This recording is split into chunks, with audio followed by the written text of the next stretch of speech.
자, 이 단어는 맨 마지막 단어이고 제일 중요한 단어이네요. 먼저 첫 번째 기단 얘기를 한번 해봅시다. 기단이라고 하는 것은 공기가 한 곳에 계속 오랫동안 머무르면서 습도와 기온과 습도가 비슷해진 공기 집단 이것을 얘기하는데요. 우리나라는 시험 내기 정말 좋은 나라였죠? 예. 이쪽에 시베리아 기단이 있네요. 할렘 건조하죠. 어느 계절에 힘씁니까? 겨울철입니다. 겨울철에 무슨 일을 한다고요? 한파, 폭설. 어제 청라 어떤 애는 폭염 얘기하더라. 그렇죠. 지구온난화 너무 심해지면 폭염이 올 수도 있지 않겠냐라고 하는데. 어떤데? 청라 보고 있나? 자, 이쪽에 있는 놈은 북태평양 기단입니다. 이 북태평양 기단은 양지양의 온난보다는 훨씬 더 온도가 높아서 고온이라 할게요. 그리고 오츠케의 기단의 습인보다 훨씬 습도가 높아서 가습이라 하겠습니다. 당연히 우리나라에 여름에 영향을 미치고 여기가 폭염 10개야 이런 것들을 가져올 수가 있겠습니다. 이쪽에 있는 기단은 양지양 기단이네요. 이 양지양 기단은 온난 건조하죠. 봄, 가을에 우리한테 영향을 미치는데요. 다른 시베리아 기단과 그리고 북태평양 기단 얘네들은 정체성 고기압이에요. 그래서 우리나라에 여름에 계속 오랫동안 머무르고 겨울철에 계속 오랫동안 머무르는 그런 특징을 보고 있는데요. 양지양 기단의 이 고기압은 이동성 고기압입니다. 고기압이 오면서 온도가 높아졌다가 또 온대 저기압 쓱 지나가게 만들고요. 경우에 따라서는 이번에 4월달에 눈 떨어지듯이 이런 꽃샘 추위를 가져오기도 하고 있습니다. 자주 오는 일이에요. 이러면 아직 어린이들이 있어 그런데요. 네, 그래서 날씨가 정말 변덕스럽게 만드는 게 이 양지양 기단이 있고 특히 봄에 이 양지양 기단이 이동수 고기하고 우리나라에 올 때 황사. 그렇죠. 황사도 가져올 수 있고 기상이 뭐 지랄발광하다 하겠습니다. 이쪽에 있는 기단이 오츠케 기단인데요. 이 오츠케 기단은 할렘 전주 아니 다습 습윤합니다. 예? 습윤하고 다습이랑 다른 거예요?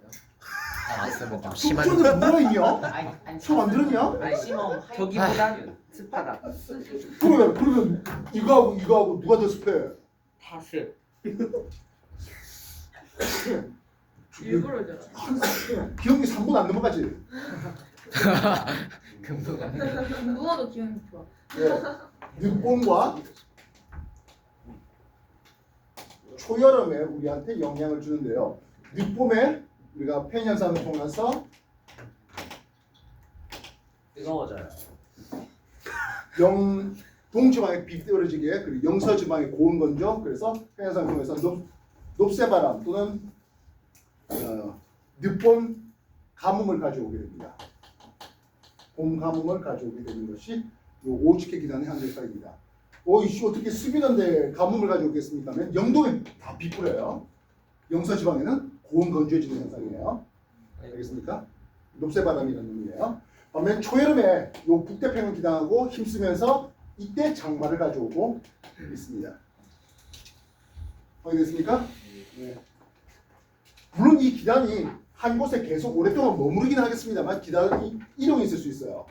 그래서 고위도 한랭 건조한 요 공기 덩어리가 상대적으로 따뜻한 바다를 건너면 열과 수증기의 공급이 일어나네요. 열과 수증기의 공급이 일어납니다. 그러면 공기 덩어리가 뒤집어져요. 기층이 이렇게 뒤집어진 것은 기층이 안정해진답니까? 불안정해진답니까? 네, 기층이 불안정해집니다. 그렇게 하니까 상대적으로 적은 구름과 함께 눈폭탄이 떨어지죠. 폭설 떨어집니다. 뭐 우리나라나 일본이나 이런 쪽에 폭설 떨어지는 방법들이 모두 다 시베리아 기단의 남하 과정이 되는 거죠.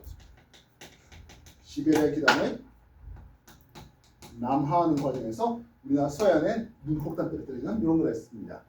자주 얘기하죠. 이거 여기 있는 남학생들이 5년에서 10년 사이에 치러 간다고요. 나는 안 가야지.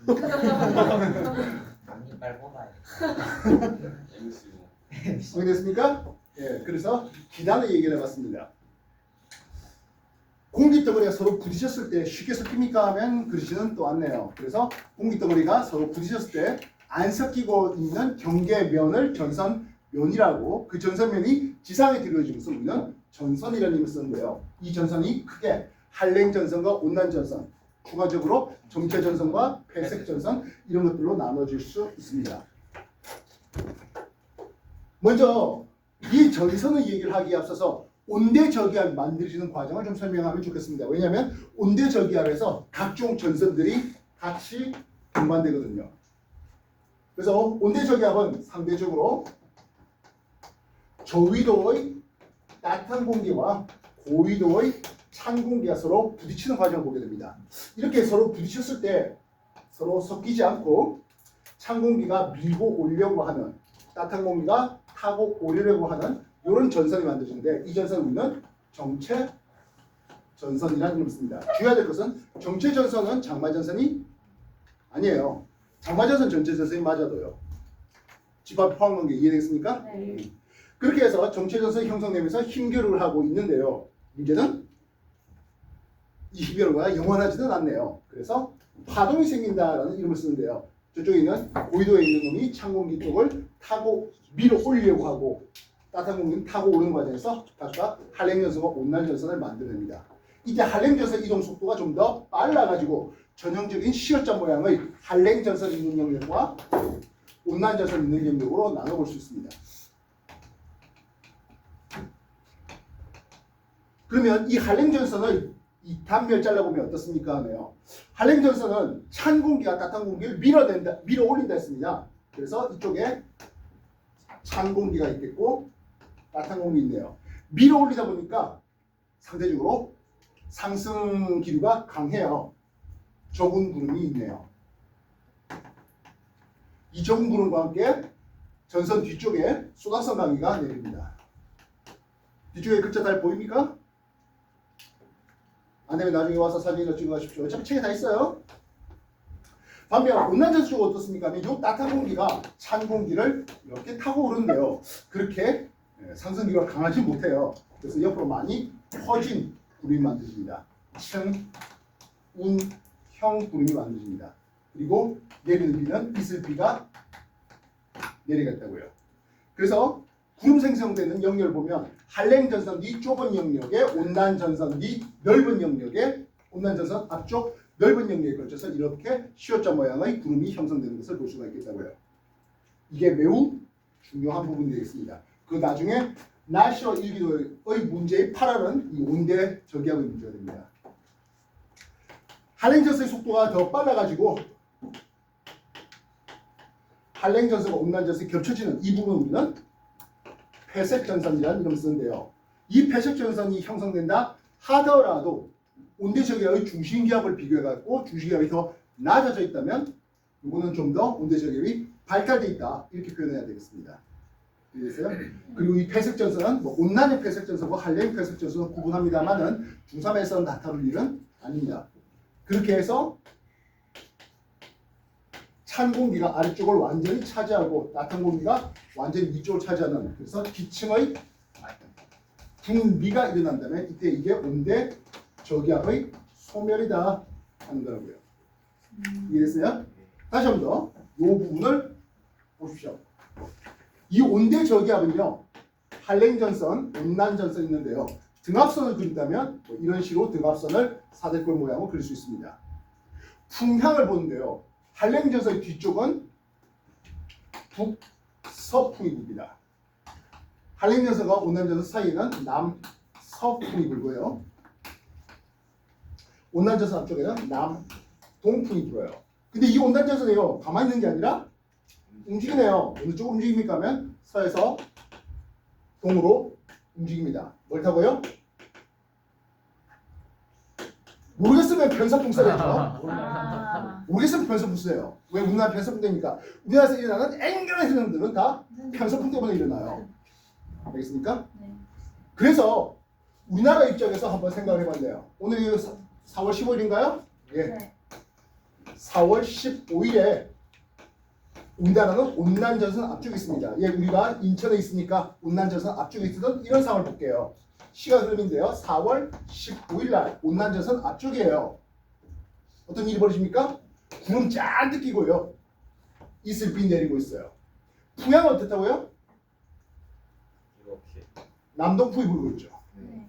이해됐어요? 뭐 풍속은 얼마인지 모르겠어. 그냥 이렇게 놔뒀습니다. 알겠습니까? 그리고 4월 16일 날 온난과 한랭 사이에 있었다고 해보자고요. 그럼 어떤 일이 벌어집니까 하면 중간에 온난전선이 통과되겠죠? 온난전선 통과하면서 기온이 쓱 올라가는 그림이 나오네요.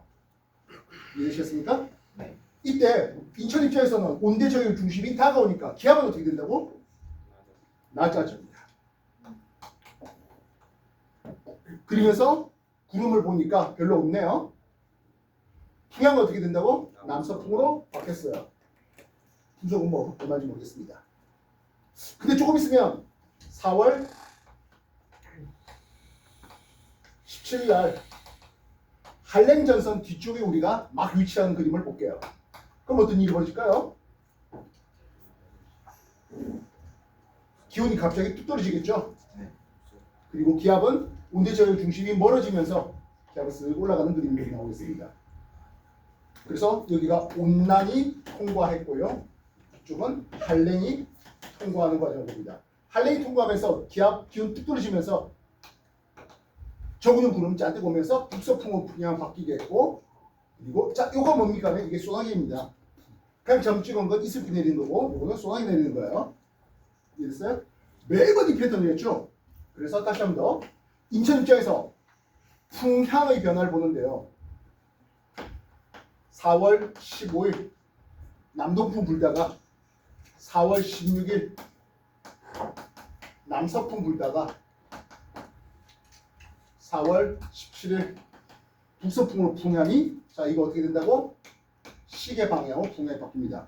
이 온대 저기압의 중심이 지나간 동안 관측자는 그보다 좀 더 저위로에 있었을 때입니다. 남쪽에 있을 때입니다. 만약 관측자가 만주 쪽에 있었다면 어떻게 됐을까요? 반시계방향 풍향이 바뀌는 것을 볼 수 있는데 그건 중학교에서 시험 나온 역사는 없어요. 고등학교 때 한 번 시험 나왔는데요. 점수 개판이었어요.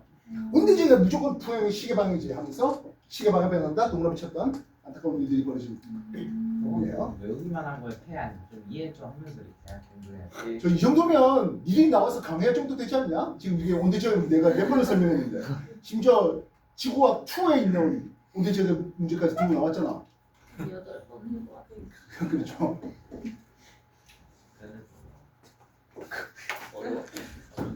예정이 첫째 기억자.